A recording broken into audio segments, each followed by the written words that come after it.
Yo, what is up, guys? This is, of course, your boy Bernie here, along with Pete and Brad. What up? Up, What up? guys? And today, guys, we're going to talk about what may be the best thing that's happened to the NBA, maybe. Other than, and we'll talk about the aesthetics of the tournament itself. But the in-season tournament has so far been a success story, I would say, for the NBA. You know, a lot of the games, I believe, 6 out of the 7 games were within 7 points, so it was very Mm-hmm. close. I remember watching the Thunder Warriors game, and it was super close. Obviously, it came down to goaltending or not goaltending rule, depending on what you guys thought about it. Goaltending. Defensive Goaltending for fairness. sure. Yeah. um, and so that's something that I've actually found very enjoyable about the tournament.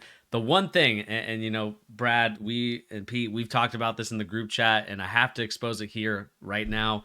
The courts are the ugliest things on planet Earth. It is something that's created in 2K. I don't know what happened. I don't know whose idea it was to design these courts the way they did, but they need to go back to the drawing board and redesign those courts because they are an eyesore for anybody watching. And if I can find a photo of one really quick, It I better will. be of the Denver Nuggets court because that's the ugliest blue man group looking thing I've ever seen in my entire Blue life. man That group. was Oh my god, I'm dead.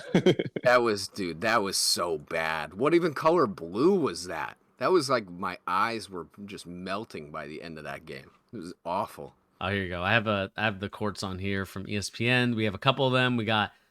Oh, I'm not excited for the Chicago one. That one's like red, so red. Yeah. Oh my, that one hurts. The Indy one I feel like hurts the most. The Indy one Yeah, with the yellow and the the yellow blue. and then the light blue, just Yeah. Terrible. yeah. But other than the ugly courts, because you know we can discuss about the aesthetics of it, and you know the NBA forcing us to watch it, and you know maybe we, you know, like this comment said over here, we might have to adjust the contrast on the TV. Um, but you know I want to get your guys' opinion on this tournament. Like, how do you feel like it's been a success, or do you feel like it's still a wait and see? I mean, I would say wait and see, just because it just Yeah. started. Like what, Friday? Um, Early on, it's been it's been a success. We had a good game between the Hornets and the Pacers yesterday that went down to the wire too. Lamelo took Allie's cookies at half court, hurt my heart, but it was a good game. So far I like what I'm seeing, minus the courts, but I'd still say wait and see because it goes until what, the beginning of December. Mm-hmm. Yes. First, I Yeah. think it's like the first half of the second week of December is the finals. Okay. Yeah. So Um, once we see that. Yeah, I'm with you, Brad. I think of all three of us, I was the most in on the in-season tournament before this season started. Um, I don't know if that's true though. I think I was. But that being said, um, no, I definitely think it's a wait and see. Just because this high level of play, I mean, the first week of the season, I mean, they're the first couple weeks, they're usually taking all the games very serious regardless. I think that that's something that's kind of getting conflated with this in-season tournament. Like Hmm.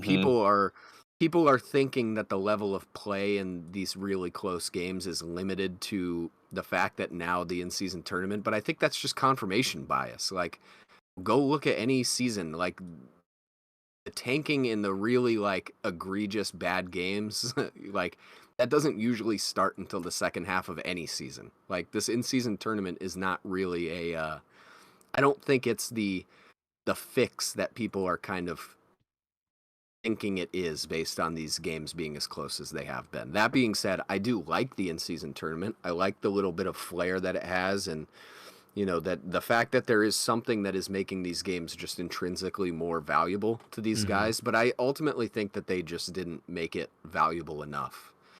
And I agree. I'm interested to hear what you guys think about this, but did you guys hear, I think it was Tyrese Halliburton, speaking of him, he was saying that he thinks that the winner of the in-season tournament should get a guaranteed spot in the playoffs, which I honestly agree with. I think that's a Oof. really good idea.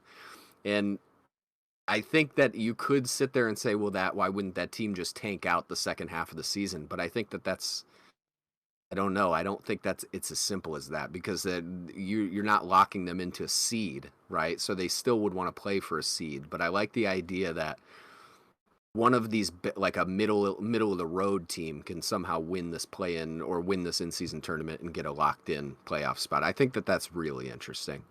And ultimately, like, it's going to make a lot of the teams compete extra hard for it. I think that's much more valuable than $5 million each. But I don't know. I don't know how. I guess it's, again, like you said, Brad, just a wait and see to see how hard they're all going for it.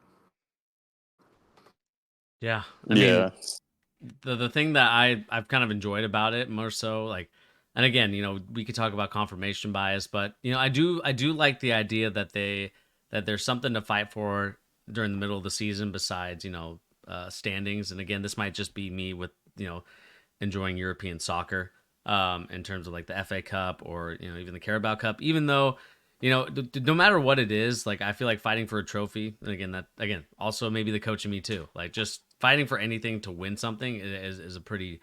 I just think inherently for humans, it's just something that we want to do. And so I do enjoy the tournament. I think it's going to be a lot of fun. But I think you are right, Pete. Like, it's the beginning of the season, everybody plays hard, and then as soon as the middle of the season goes on, when the thick of the NFL playoffs and the implications of what team will go to the playoffs, is definitely going to be one of those where maybe they take a little bit of a break in terms of, like, they put their foot off the gas for a little bit.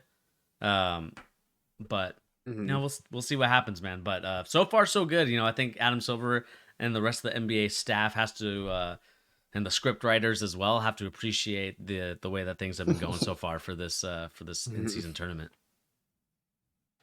Yeah, it's Yeah, been it's so been far so fun. good for sure. I'd probably say I saw Hallie's idea on Twitter, and I don't know. I personally don't like it just because, like, yeah, it's not as simple as saying a team's just going to tank the rest of the way, because obviously a team wouldn't do that. You still want to build chemistry and continuity Yeah. with your teammates. But I don't know. There's something about knowing you have a guaranteed playoff lock in December that I don't like. Like, it's Mm-hmm. you.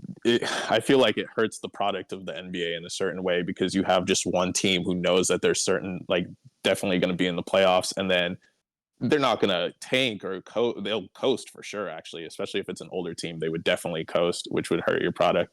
And then you kind of lose some of that competition aspect, because what motivation do you have? Even if even if you're going for seeding, you can manipulate the seeding and just be like, okay, well, let's lose so we play this team, and then it's just less of a better product. Yeah, I mean, you're definitely not wrong. I think there's certainly problems with it any way we shake it. Like, if Yeah, you look at yeah. this from any direction, like, really, I mean, if we think what is even the express purpose of the in-season tournament? It's to make regular season games more important, one, but it's also to incentivize the best players to play more often, right? Like, I think it's Mm-hmm. kind of a two-folded thing. Hmm. I think the ultimate problem with the in-season tournament is they chose the worst part of the season to actually affect those problems. Like the beginning of the season, like we're saying, Bernie, this is the part of the season all these guys are playing, and they're playing their hardest up until the playoffs. It's this stretch right here where their team is getting off, to their start and trying to set the tone, right? If anything, the in-season tournament should have been in the second half of the season, right? In my Yeah. opinion. I mean, I know it might be less entertaining in the sense that they would care more, like the playoffs are on the horizon, so they're trying to separate those Mm-hmm. two things. But these games don't really matter for what they're trying to fix, which is why I just think, like, you have to have some big reward. If you're doing it at this point in the season, there has to be something that isn't going to go in one ear and out the other of everybody in the tournament and all the fans watching. Because really, once this is over, December 8th or 9th or whatever it is, the players are going to get their $5 million bonus, and then we're not going to talk about it until next year, which maybe that's the point. But I don't really get it. What's the point of any of it at that rate? So if there's something that actually affects the rest of the season, though, Mm-hmm. I think that's where you get this kind of inflated importance that I think they're looking for with the in-season tournament. Like, something that actually is sitting in the back of the minds of all the players and teams and fans. Like, there needs to be something greater that actually carries over into the grander scale of the season, as far as I'm concerned. Which, maybe it's not the playoffs, maybe it's a pick. I don't know. It should be something, though, as far as I'm concerned.